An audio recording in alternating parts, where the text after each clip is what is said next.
Gordon was resting in the siding. Sometimes he thought, it's really tiring to be such a large and splendid engine. One does have to keep up appearances so.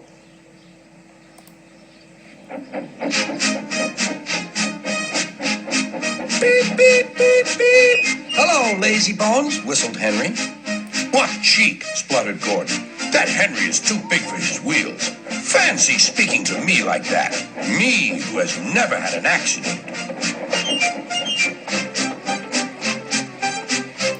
Are jammed whistles and burnt safety valves accidents? Asked Percy innocently.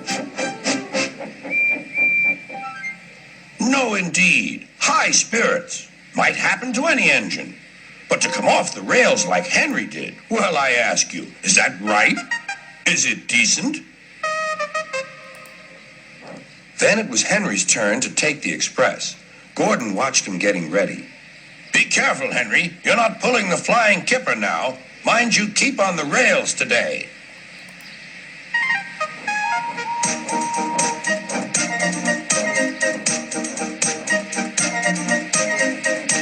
Henry went off in a huff, and Gordon yawned and went to sleep. But not for long. Wake up, Gordon, said his driver. A special train's coming and we're to pull it. Is it coaches or freight cars? Cars, said his driver. Cars, said Gordon.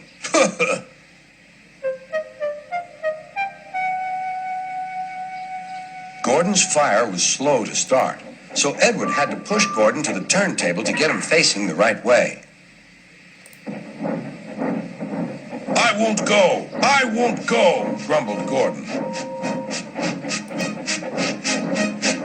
Don't be silly! Don't be silly! Puffed Edward.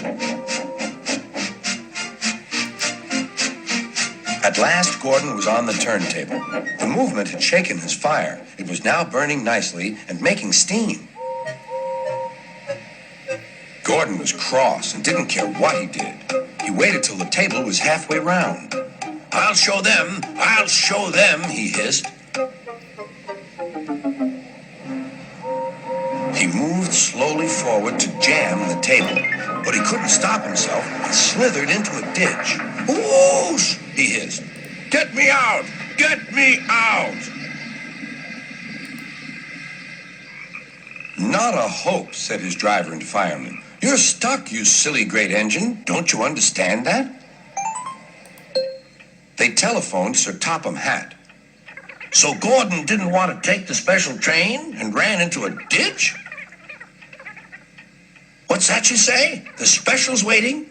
Tell Edward to take it, please, and Gordon, leave him where he is. We'll get him out later. On the other side of the ditch, some little boys were chattering. Oh, doesn't he look silly? They'll never get him out. They began to sing.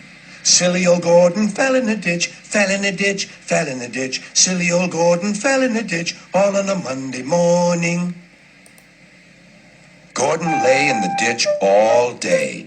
Oh dear, he thought, I shall never get out.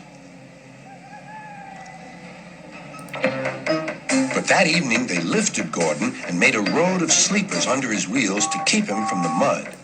Strong ropes were fastened to his back end, and James and Henry, pulling hard, managed to bring him to safety.